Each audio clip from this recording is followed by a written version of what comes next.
Image de Tabriz où viennent de commencer les funérailles nationales d'Ebrahim Raïssi. C'est dans cette région du nord-ouest de l'Iran que le président iranien a été tué dimanche dans le crash de son hélicoptère. Les cérémonies vont durer jusqu'à jeudi et emmener la dépouille du dirigeant jusqu'à Machhad où il sera enterré. Siavosh Ghazi, on vous retrouve à Téhéran. C'est un deuil national de 5 jours en Iran, strictement encadré. Absolument, les cérémonies, comme vous l'avez dit, ont commencé à Tabriz, dans le nord-ouest de l'Iran.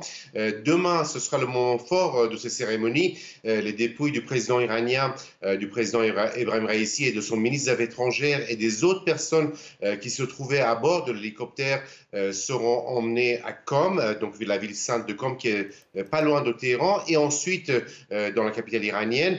À ce moment-là, donc demain mercredi, le guide suprême doit prononcer donc la prière funéraire. Il y aura une mobilisation importante des fidèles ce jour-là à Téhéran avec la présence d'invités étrangers et donc les cercueils seront emmenés sur plusieurs kilomètres par les fidèles avant d'être envoyés à Machhad. En ce qui concerne le président défunt Ebrahim Raïssi, donc qui a demandé à être enterré dans la ville sainte de Machhad, donc dans le mausolée de l'imam Reza, le 8e successeur du prophète Mahomet, selon les musulmans chiites qui sont majoritaires en Iran.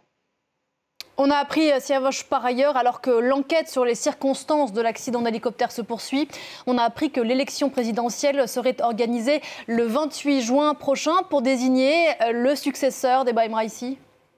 Absolument. Donc, conformément à la constitution iranienne, donc un conseil présidentiel provisoire a été mis en place.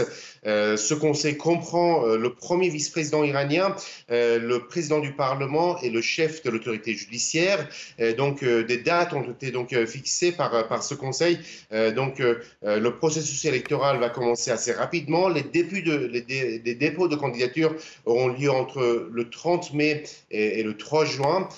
Ensuite, la liste des candidats définitifs sera publiée par le Conseil des gardiens de la Constitution, une sorte de conseil constitutionnel, le 11 juin, et l'élection aura lieu le 28 juin. Ce qui veut dire qu'on est en avance par rapport à la période qui est prévue par la Constitution, qui prévoit 50 jours de transition. En fait, tout cela va se dérouler sur une quarantaine de jours.